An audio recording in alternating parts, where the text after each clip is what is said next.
छत्तीसगढ़ में पहले चरण के चुनाव के लिए काउंटडाउन शुरू हो चुका है। पहले चरण के मतदान के लिए करीब 117 घंटे का समय बचा हुआ है। उससे पहले पीएम नरेंद्र मोदी ने छत्तीसगढ़ में सत्ता की चाबी कहे जाने वाले बस्तर संभाग में बड़ी चुनावी जनसभा को संबोधित किया। इस जनसभा में पीएम मोदी ने राज्य की कांग्रेस सरकार पर जमकर निशाना साधा। पीएम मोदी ने अपने संबोधन में बीजेपी के मुख्यमंत्री शपथ ग्रहण समारोह के लिए जनता को आमंत्रित भी किया है। पीएम मोदी ने कहा, राष्ट्रपति द्रौपदी मुर्मू का समर्थन नहीं करके आदिवासी महिला का अपमान कांग्रेस ने किया। लाखों करोड़ की कमाई करके अपनी तिजोरी भर ली। 30% कमीशन वाली सरकार को बाहर करेंगे। 300 से ज्यादा गोबर प्लांट लगाने का किया था वादा, जमीन पर महज 25 बने। पीएससी के जरिए युवाओं को धोखा दिया गया। छत्तीसगढ़ का पैसा लूटने वालों से पैसा वसूला जाएगा। चोर लुटेरों को ठीक किया जाएगा। धान पर कांग्रेस झूठ बोल रही है। धान केंद्र सरकार खरीदती है। नगरनार में 1 लाख से अधिक लोगों को रोजगार मिलेगा। 5 साल में समृद्ध छत्तीसगढ़ की नींव मजबूत करना है। आपका आशीर्वाद मतलब मोदी को आशीर्वाद।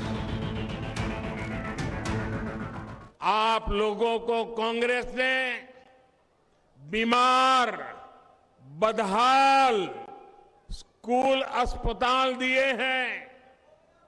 कांग्रेस ने सरकारी दफ्तरों में घूसखोरी का नया रिकॉर्ड बनाया है। आजादी के अनेक दशक तक कांग्रेस की सरकारें पूरे देश में रही। पंचायत से पार्लियामेंट तक उनका ही झंडा था। लेकिन गरीब के घर शौचालय नहीं बना था, पानी की सुविधा नहीं पहुंची थी, गैस कनेक्शन की तो बात ही कहां थी। अरे बैंक के दरवाजे तक नहीं जाता था, बैंक का खाते का तो सवाल नहीं था। चुनावी मौसम होने की वजह से लगातार बड़े नेता छत्तीसगढ़ के दौरे पर हैं। कई बड़े नेता जनसभा के माध्यम से अपनी अपनी पार्टी के पक्ष में वोट जुटाने की कोशिश में लगे हुए हैं। इस बीच मंचों से जमकर सियासी तीर छूट रहे हैं। बीजेपी जहां राज्य की कांग्रेस सरकार पर हमलावर है, तो दूसरी ओर कांग्रेस केंद्र और बीजेपी के 15 साल के कार्यकाल पर जमकर निशाना साध रही है। पीएम नरेंद्र मोदी के बयान पर कांग्रेस ने कहा कि पीएम मोदी ने अब तक छत्तीसगढ़ में 139 बार झूठ बोला। कांकेर की सभा में पीएम ने 45 मिनट तक भाषण दिया, जिसमें 54 बार कांग्रेस का नाम लिया। यह उनकी मुख्यमंत्री भूपेश बघेल से डर को दर्शाता है। बीजेपी के मुख्यमंत्री पद की शपथ के लिए जनता को आमंत्रित किया है। ये बेहद ही हास्यास्पद है। पीएम झूठे ही नहीं, मुंगेरी लाल के हसीन सपने भी देख रहे हैं। पीएम ने कहा कि केंद्र सरकार धान खरीदती है, लेकिन किसानों के धान खरीदने के लिए कितना वित्तीय बजट रखा? छत्तीसगढ़ में किस संस्था के माध्यम से धान खरीदती है? धान खरीदी का काम केंद्र सिर्फ पंजाब और हरियाणा में करती है। दरअसल प्रधानमंत्री को ऐसा लगता है कि छत्तीसगढ़ में फिर से कांग्रेस की सरकार आ जाएगी तो उनके मित्र अडानी जो छत्तीसगढ़ की संपदा को हड़पना चाहते हैं, उसको हड़पने में उन्हें दिक्कत आएगी। नरेंद्र मोदी और भारतीय जनता पार्टी छत्तीसगढ़ की संपदा को अडानी को सौंपना चाहते हैं। नगरनार संयंत्र सौंपना चाहते हैं। नंदराज पर्वत का जो आयरन ओर का खदान है, उसको सौंपना चाहते हैं। छत्तीसगढ़ की कांग्रेस की सरकार ने अडानी को दिए गए नंदराज पर्वत की लीज जो रमन सरकार ने दिया, तो उसको रद्द कर दिया है। लेकिन आज भी केंद्र सरकार ने उसको रद्द नहीं किया है। लोकतंत्र के इस महायज्ञ में 7 और 17 नवंबर को जनता अपने मत की आहुति देगी। उससे पहले राजनीतिक मंचों से लगातार सियासी बयानबाजी का दौर भी जारी है। बीजेपी के कई बड़े नेता कांग्रेस पर जुबानी हमला कर रहे हैं। दूसरी ओर कांग्रेस भी लगातार केंद्र सरकार पर हमलावर है। लेकिन इन सब के बीच आखिर पीएम मोदी का संबोधन जनता को साधने में कितना कारगर साबित हुआ है, यह तो नतीजे ही स्पष्ट करेंगे। नमस्कार। जवाब तो देना होगा मैं आप सभी का स्वागत है। मैं हूं डॉक्टर अवधेश मिश्रा। छत्तीसगढ़ की सियासत में ज्यों-ज्यों मतदान की तारीख नजदीक आते जा रही है त्यों तो राजनीतिक सरगर्मियां अपने चरम की ओर बढ़ रही है। आज पीएम मोदी कांकेर के दौरे पे थे। कांकेर के दौरे पे अपने भाषण के दौरान उन्होंने छत्तीसगढ़ कांग्रेस को और कांग्रेस सरकार पे जम के निशाना साधा। धान खरीदी से लेके गोबर प्लांट तक के मुद्दों को लेकर उन्होंने कहा है कि कांग्रेस की सरकार केवल झूठ बोल रही है। कांग्रेस ने भी पलटवार किया। कांग्रेस ने कह दिया कि पीएम मोदी अपने भाषण में 139 बार झूठ बोलते हैं तो 54 बार कांग्रेस का नाम लेते हैं। आज इसी विषय पर चर्चा करेंगे। 3 बेहद ही खास मेहमान हमारे साथ जुड़े। पहले उनका ताल्लुक आपसे करा देता हूं। कांग्रेस की ओर से वरिष्ठ नेता वरिष्ठ प्रवक्ता आरपी सिंह जी जुड़े हैं। आरपी सिंह जी आपका स्वागत है। बीजेपी की ओर से वरिष्ठ प्रवक्ता राजीव चक्रवर्ती जी है। राजीव जी आपका भी स्वागत है। वरिष्ठ राजनीतिक विश्लेषक अनिल द्विवेदी है। अनिल द्विवेदी जी आपका भी स्वागत है। आरपी सिंह जी, मेरा पहला सवाल आपसे है। पीएम मोदी आते हैं, राज्य सरकार पे निशाना साधते हैं, धान खरीदी पे कहते हैं कि केंद्र धान खरीदती है, राज्य सरकार झूठ बोलती है। कब तक चलेगा ये सिलसिला? और आप लोग कहते हैं कि पीएम मोदी 139 बार झूठ बोल के चले जाते हैं। अवधेश भाई, ये बोलते हुए बहुत अच्छा नहीं लगता है, लेकिन क्या करें, मजबूरी भी है और जो सत्य है उसको बोलना ही पड़ेगा। आप हमारे आरोपों को छोड़ दीजिए। आपको जितने दर्शक हैं उनको सलाह देता हूं कि आप गूगल उठाइए और उसमें टाइप कीजिए कि दुनिया का सबसे झूठा प्रधानमंत्री कौन है, तो आप देखिएगा उसमें नरेंद्र मोदी जी का नाम आ जाता है। तो ये हम नहीं कह रहे हैं, पूरा विश्व कह रहा है, पूरी दुनिया कह रही है। और सबसे बड़ी बात यह है कि अब नरेंद्र मोदी जी को देश की जनता ने गंभीरता से लेना बंद कर दिया। और बात इतनी ही होती, ये बहुत छोटी बात की, इनकी जो मातृ संस्था है आरएसएस, उसने भी मोदी जी को गंभीरता से करना बंद कर दिया है। इसीलिए उसका जो मुखपत्र है ऑर्गेनाइजर, उसने 3 महीने पहले एक लेख लिखा था कि सिर्फ मोदी और हिंदुत्व का चेहरा अब चुनाव जीतने की गारंटी नहीं है। तो दरअसल मोदी जी अपनी पहचान और खत्म होते हुए अस्तित्व के संकट से जूझ रहे हैं। मुझे तो बड़ा दुख होता है कि वो देश के प्रधानमंत्री है, भाजपा के प्रचार मंत्री, उन्हें किस नाम से हम संबोधित करें। वो आए यहाँ 5वीं बार आए, हम चाहते हैं रोज रोज आए, बल्कि वो चुनाव तक ही रह जाए हमको चाहते, ताकि हमको उनकी सेवा सत्कार करने का मौका मिले, उन्हें भी छत्तीसगढ़ संस्कृति देखने का मौका मिले और वो रोज सभा करें। 17 तारीख को चुनाव हो जाएगा, उसके बाद देखते हैं क्या परिणाम आता है। तो अब मोदी जी में बात रही नहीं। दूसरी बात, आप जब यहाँ आते हैं चुनाव प्रचार करने, तो आप देश के प्रधानमंत्री रहे 9 साल। आप बताइए ना, आपकी उपलब्धियां क्या है, आपने इस राज्य को क्या दिया है सिवाय बेचने। आप ये बताइए कि 15 वर्ष तक रमन सिंह मुख्यमंत्री थे, उन्होंने इस राज्य को क्या दिया है। ये उपलब्धियां बताने के नाम पर कुछ नहीं। कांग्रेस और भूपेश बघेल जी के नाम पर थर-थर कांप रहे हैं आप। 45 मिनट का भाषण देते हैं, 54 बार भूपेश बघेल जी और कांग्रेस का नाम लेते हैं। ये बताता है कि भारतीय जनता पार्टी के मन में जो डर है वो छोटे से छोटे कार्यकर्ता से लेकर देश के प्रचार मंत्री तक के मन में है, और सबको पता है 75 बार। ठीक है, चलिए अब एक बार जवाब ले लेते हैं। राजीव जी, पीएम मोदी आते हैं, केवल झूठ बोल के जाते हैं। 5वीं बार उनका दौरा हुआ चुनावी साल में और हर बार झूठ पर उसके जाते हैं। कांग्रेस गंभीर आरोप लगा रही है देश के प्रधानमंत्री पे, जिन्हें वो प्रचार मंत्री भी कह के संबोधित कर रहे हैं। नहीं, बिल्कुल, मैं तो सहमत हूँ आरपी सिंह जी से। वो तो प्रचारक थे, एक चाय वाले का बेटा था, एक गरीब का बेटा था, और प्रचारक थे, निश्चित रूप से प्रचार मंत्री थे वो। जैसे जो संघ की परिपाटी रहती है, संघ से प्रचारक के रूप में वो महासचिव बने और आज प्रधानमंत्री बने। ये तो मॉडल को दर्शाता है कि भारतीय जनता पार्टी में कोई प्रचारक भी प्रधानमंत्री बन सकता है। और ये कांग्रेस पार्टी है, या तो अपनी खानदान के लोग प्रधानमंत्री बनेंगे या रिमोट कंट्रोल बनेगा। और जो खानदान के लोग बनेंगे वो अपने खानदान के बारे में सोचते हैं। और प्रधानमंत्री जी ने देश को स्टार्टअप दिया। फोर्ब्स मैगजीन ने, अभी आरपी सिंह जी हमारे बड़े भाई कह रहे थे कि लोग गंभीरता से नहीं लेते, गंभीरता से लेते। रूस और यूक्रेन में जब अमेरिका ने दादागिरी की तो तेल अगर आया तो रूस से आया, अमेरिका के दादागिरी के बावजूद। एक वही समय था जब भाभा को उड़ा दिया था अमेरिका ने कि आप परमाणु कार्यक्रम बंद करो, यहाँ नहीं चलेगा।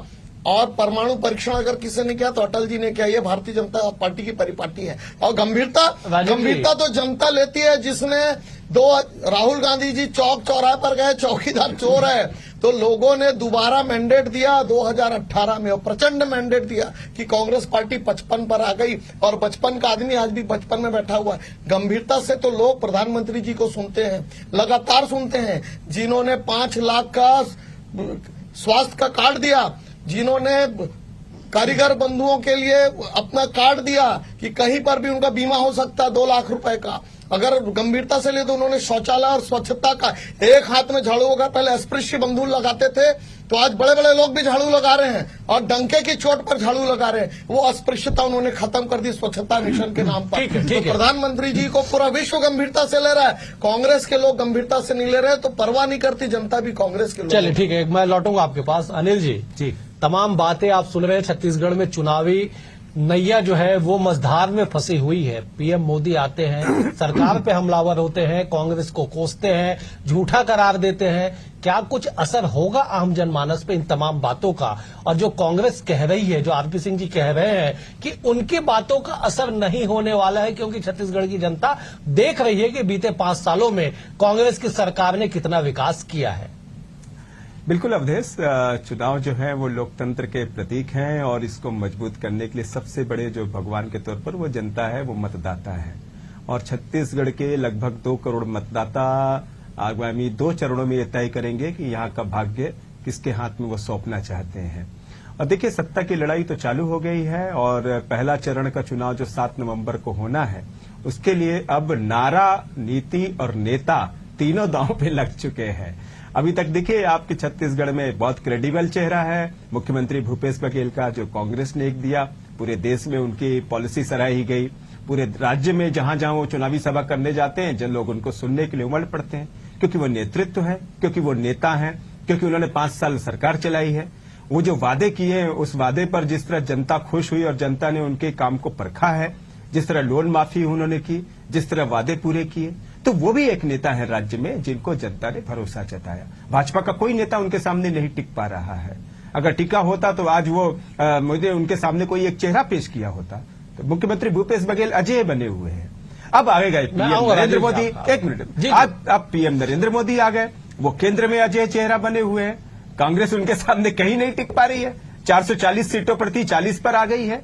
तो ये नरेंद्र मोदी के नेतृत्व का कमाल था कि वो प्रधानमंत्री वहां बने और आज वो बस्तर में थे। बस्तर में उन्होंने जो वादे किए, मेरा कहने का मतलब ये है कि जो नेतृत्व है, चाहे केंद्र में मोदी का हो, चाहे राज्य में भूपेश बघेल का हो, ये अडिग है। अब इसकी कोई काट नहीं है। नहीं, लेकिन अनिल जी मैं आपको टोक रहा हूं। छत्तीसगढ़ में राज्य के चुनाव हो रहे हैं, विधानसभा का चुनाव होना है।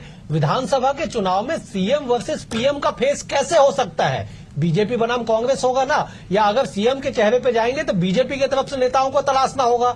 अगर सीएम अगर छत्तीसगढ़ में क्रेडिबल है और आप कह रहे हैं कि पीएम देश में क्रेडिबल है, तो केंद्र बनाम राज्य का चुनाव तो होगा नहीं ना साहब? नहीं, बिल्कुल नहीं है ना।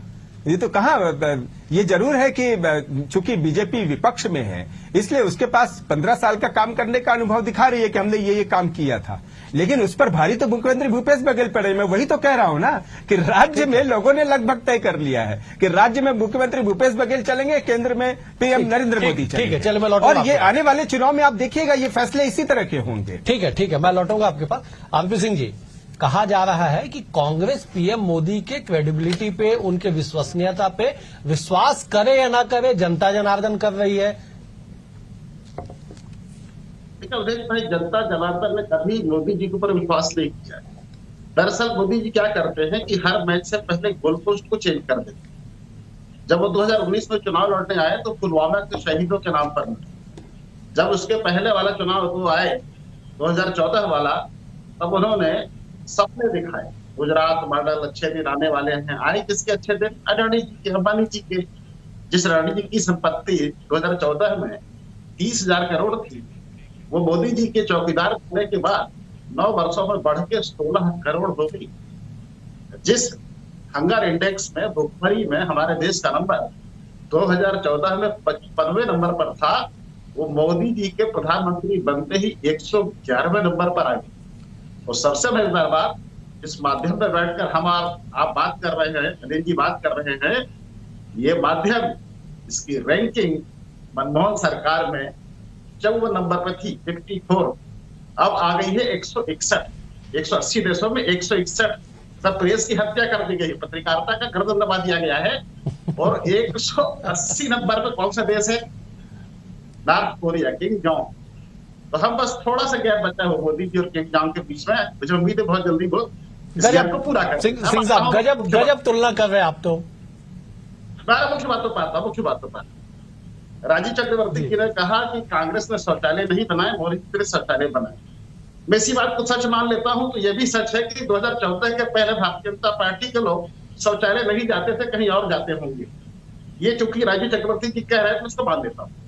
अब आता है विजन का अंतर। देखिए, कांग्रेस ने आजादी के बाद इस देश में इसरो बनाया, एम्स बनाए, IIM बनाई, IIT बनाई, भेल बनाया, भिलाई स्टील प्लांट बनाया, इन्होंने शौचालय बनाया।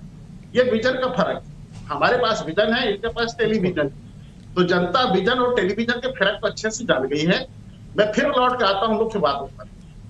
मोदी जी के शासन काल में देश इतना आगे बढ़ गया है कि 140 करोड़ की आबादी में से 80 करोड़ आबादी 5 किलो अनाज पर आश्रित है। ये मोदी जी की देन है। और हम कौन है? हम वो हैं हिंदुस्तान के सर्वाधिक आर्थिक रूप से संबंधित जो 10 राज्य हैं, उसमें पहला राज्य महाराष्ट्र है, दूसरे नंबर पर छत्तीसगढ़। तो एक तरफ मोदी जी ने देश को बेचने का काम किया है और हमने इस राज्य को बनाने का काम किया है। ये लड़ाई बेचने वाले और बनाने वाले के बीच की है। अब छत्तीसगढ़ की जनता को तय करना है ये राज्य अडानी के हाथों में बेचना है या छत्तीसगढ़ महातारी के सम्मान के साथ खड़े होकर बचाना है। ठीक है सिंह साहब, मुझे एक छोटा सा ब्रेक लेना पड़ेगा, उसके बाद ये चर्चा लगातार जारी रहेगी। वक्त है फिलहाल एक छोटे से ब्रेक का।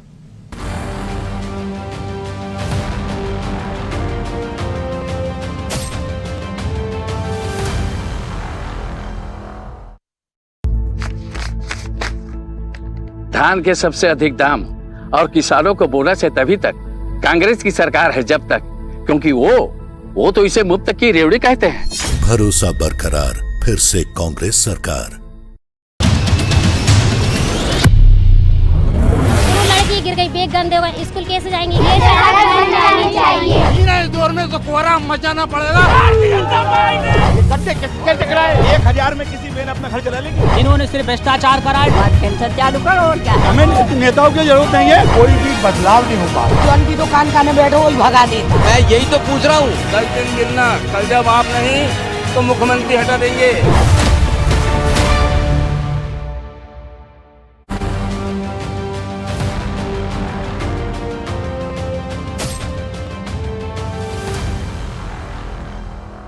ब्रेक के बाद आप सभी का स्वागत है। चर्चा लगातार जारी है। आरपी सिंह जी ने कई गंभीर आरोप विजन और टेलीविजन का भी उन्होंने जिक्र कर दिया कि अगर कांग्रेस के पास विजन है तो बीजेपी के पास टेलीविजन है। उन्होंने एम्स, इसरो, तमाम चीजों का उदाहरण भी दे दिया। अब इसी पर जवाब ले लेंगे। राजीव जी, अब आपको तो साहब जवाब देना पड़ेगा। आरपी सिंह जी ने कह दिया कि उनके पास विजन था, आप लोगों के पास केवल टेलीविजन है। विजन अगर होता तो 65 साल के राज में क्लास कांग्रेस ने खड़ा किया। उन्होंने, राहुल गांधी ने खुद कहा कि mango class and banana class. तो उन्होंने कहा मैं मैंगो क्लास नहीं, मैं बनाना क्लास हूं। तो ये क्लास की डेफिनेशन थी, जहां एक एम्स 50 वर्षों तक चलता रहा, एक लखनऊ का एम्स और एक दिल्ली का एम्स। भारतीय जनता पार्टी ने हर राज्यों में एम्स देने की कोशिश की है। और ये ODF जो रहता ना कि शौचालय मुक्त देश हो, मतलब बड़ा हम देखते थे ट्रेनों से जाते तो हर शहर गली से वो बदबूदार दुर्गंध आया करती थी। लेकिन मोदी जी ने बोला कि नहीं, बहन बेटियों को, ये 60 वर्ष की परिदृश्य थी जहां झुग्गी झोपड़ियां दिखती थी, जहां शौचालय नहीं थे, उस चीज को लिया। तो इनको बड़ा बुरा लगता है कि ये नहीं, लेकिन ये विकास के एक गरीब कि बहू बेटी जब बाहर जाती थी उसकी असमत लूटी जाती थी, उस और कभी कांग्रेस का ध्यान नहीं गया, क्योंकि क्लास एलिट क्लास है। और Bharatiya Janata party elite class नहीं है, नाम से ही स्पष्ट है कि जनता की पार्टी, जनता जनार्दन की दुख को जानती है। और जहां तक कहते उद्योग, तो कौन से हम क्या सारे उद्योगों को ताला लगा दें? आप इतिहास गवाह है, टाटा, बाटा, लाटा किसने खड़ा किया? कांग्रेस पार्टी ने खड़ा, कोई बुरा नहीं किया। बिरला को किसने खड़ा किया? कांग्रेस की आयात नीति, जब एक्जिम पॉलिसी देख लीजिए। और मोदी जी के मूल्यांकन तो पूरा विश्व कर रहा है। आप टाइम्स मैगजीन में देखिए या फोर्ब्स मैगजीन में, लेकिन सुनिए, और छत्तीसगढ़ के परिप्रेक्ष्य बस मैं इसी पे एक सेकंड में, ठीक है, सारे प्रधानमंत्री जब राजीव गांधी जी भी थे तो वो नंबूदरी तारक का उन्होंने अपमान किया था कि ये नाचते हैं। अरे भाई, वो पेशे से फिल्मकार थे। बोला आंध्र प्रदेश की जनता की चिंता नहीं है, नाचते हैं मेनका के साथ। ये स्वर्गीय राजीव गांधी ने कहा था। ठीक है, तो ये देखिए, सीएम और पीएम की कोई बात नहीं, राजीव जी राजनीतिक अखाड़े में सब बराबर हैं। हम छत्तीसगढ़ की बात कर रहे साहब जी। आज पीएम मोदी ने कहा है कि गारंटी, मोदी की गारंटी मतलब गारंटी का पूरा होना, क्या आपको लगता है कि जिस तरह से बीजेपी पे आरोप लगते रहे कि 2003, 8, 13 के घोषणा पत्र के कई ऐसे बिंदु हैं जिसे आप लोगों ने पूरा नहीं किया है, तो पीएम मोदी अब गारंटी का पूरा होने का अगर गारंटी ले रहे हैं तो क्या ये गारंटी धरातल पे पूरा हो पाएगा? बिल्कुल पूरा होगा। बहुत संक्षेप में चाहूंगा मैं। बिल्कुल बिल्कुल, मैं आपको गागर में सागर भर देता हूँ। मोदी जी की गारंटी यानी गारंटी का पर्याय दोनों एक दूसरे के सिक्के के दो पहलू हैं। कांग्रेस की तरह नहीं, शराबबंदी की घोषणा करने के बाद ये कमेटी, वो कमेटी, महिला कमेटी, पुरुष कमेटी, राजनीति कमेटी और गढ़ बना दिया। जवाब ले वो कांग्रेस की गारंटी और भारतीय जनता पार्टी ने सारे बिंदुओं को पूरा किया, कोई एक बिंदु छूट गया। मैं जवाब ले लेता हूं। आरपी सिंह जी, मोदी की गारंटी मतलब गारंटी का पूरा होना। राजीव जी कह रहे हैं कि गारंटी और मोदी दोनों पर्यायवाची बन गए हैं।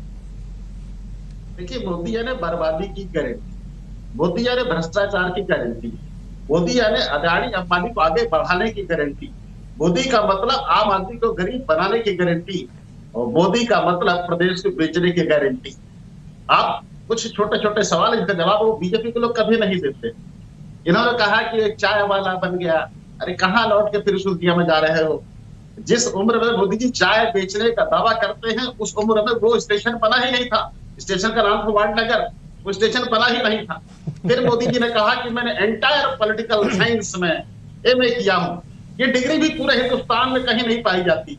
अभी जो सबसे चर्चित इनके झूठ हैं, इन्होंने टेलीविजन में कहा कि मैंने भागलपुर में एम्स बना दिया गया। सारे पत्रकार दौड़ के भागलपुर में एम्स नहीं दिखा, ये गए भोपाल। उन्होंने कहा कि रानी दुर्गावती स्टेशन बना है जो कि वर्ल्ड क्लास है। इस नाम का स्टेशन पूरी दुनिया में कहीं नहीं है। तो एक ऐसा आदमी जिसको देश, दुनिया, प्रदेश के बारे में कोई जानकारी नहीं है, स्थानीय लोग जो लिख के दे देते हैं उसको टेलीप्रॉम्प्टर पर दोनों तरफ लगा लेते हैं, कब इधर देखते हैं कब इधर देखते हैं। अरे भाई, टेलीप्रॉम्प्टर हटा लीजिए, आमने सामने निगाहें मिला के बात कीजिए। वो क्षमता आप में नहीं है और आपकी उम्र हो चुकी है। देश चाहता है कि आपकी सम्मानजनक विदाई हो। आप इस देश के प्रधानमंत्री हैं, हम आपका सम्मान करते हैं, लेकिन अब आपका समय पूरा हो। ठीक है, वक्त तय करेगा आरपी सिंह जी, समय किसका पूरा हुआ है। लीटर आटा, ये शायद राहुल गांधी जी ने कहा। ठीक है, मैं राजीव जी मैं लौट एक बार अनिल जी का रुख कर लेता हूँ। अनिल जी, चुनावी जो प्रचार है वो अपने चरम पर है। पीएम मोदी आए हैं, फिर 14 तारीख को आएंगे, रोड शो करेंगे, राजनीतिक आरोप प्रत्यारोप तो साहब लगते रहेगा। लेकिन आपको क्या लगता है कि पीएम मोदी ने आज जिस बात का जिक्र किया कि मोदी की गारंटी वाला गारंटियों का पूरा होने का गारंटी, आप कितने उससे सहमत हैं या क्या आपका राय इस पे? देखिए अवधेश, मुझे याद है कि परसों बीजेपी ने 3 नए वीडियो लॉन्च किए थे और उन तीनों वीडियो में मैं देख रहा था कि प्रधानमंत्री नरेंद्र मोदी ही चेहरा थे। प्रदेश के किसी नेता का कोई फोटो नहीं था उसमें।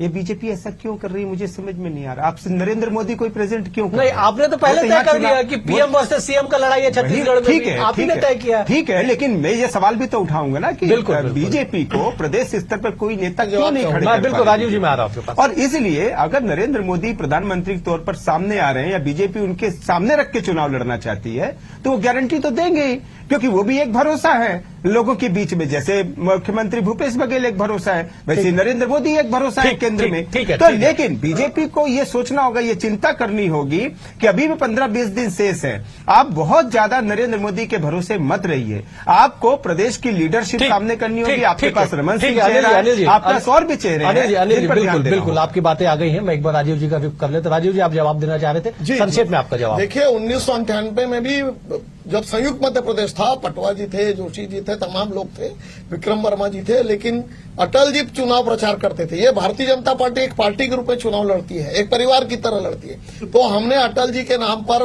विधानसभा भी चुनाव लड़ा, हमारी सत्ता बनी। कांग्रेस ने बर्खास्त कर दिया। राम मंदिर आंदोलन क्यों किया चारों राज्यों की? आपको बता दूं, 2003 में भी कोई चेहरा नहीं था। डॉक्टर रमन सिंह भी घूम रहे थे, ब्रजमोहन जी भी घूम रहे थे, तमाम लोग घूम रहे थे, तारा चंद साहू जी भी घूम रहे थे। अंतोकत्वा हमारी सरकार बनी।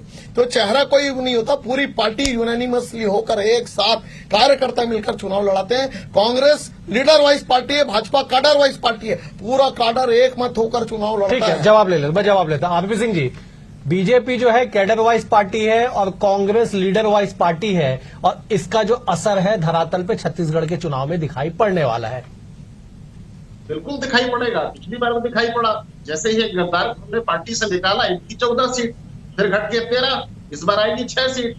वो काडर और जो है लीडर का अंतर दिखाई देगा। और सबसे बड़ी बात मैं कहना भूल गया था, मोदी जी आकर यहाँ कहते हैं कि इस राज्य सरकार ने कुछ नहीं किया। अरे तो 5 साल में 70 पुरस्कार आपने हमको क्यों दिए भाई? फिर मोदी जी कहते हैं कि भ्रष्टाचार मैकेनिज्म को दिया। अरे रमन सिंह जी को वर्किंग मैकेनिज्म होता है, सरकार ने कुछ नहीं किया, सरकार ने भ्रष्टाचार किया। ठीक है आरपी सिंह जी समय का थोड़ा सा ध्यान रखना होगा हमको। आरपी सिंह जी समय का हमको थोड़ा सा ध्यान रखना होगा। कुल मिला के ये कि पीएम मोदी ने जो गारंटी दी है कि पीएम मोदी का मतलब गारंटियों का पूरा होने का मतलब। लेकिन बड़ा ही एक दुर्भाग्य है छत्तीसगढ़ की सियासत में कि बीजेपी के अंदर खांदे भी इस बात की चर्चा होने लगी है कि 2008, 2003, 8 और 13 का चुनाव हमने उस सूरत में जीता जब पीएम मोदी इंट्रोड्यूस नहीं हुए थे। जैसे ही पीएम मोदी के चेहरे पे 2018 में हम चुनावी मैदान में उतरते हैं, हमारा सोपड़ा साफ हो जाता है। बहरहाल आज इस चर्चा में इतना ही। आरपी सिंह जी आपका भी बेहद शुक्रिया, राजीव जी आपका भी बेहद शुक्रिया, अनिल जी आपका भी शुक्रिया। कल एक और विषय के साथ होगी मुलाकात, तब तक के लिए नमस्कार।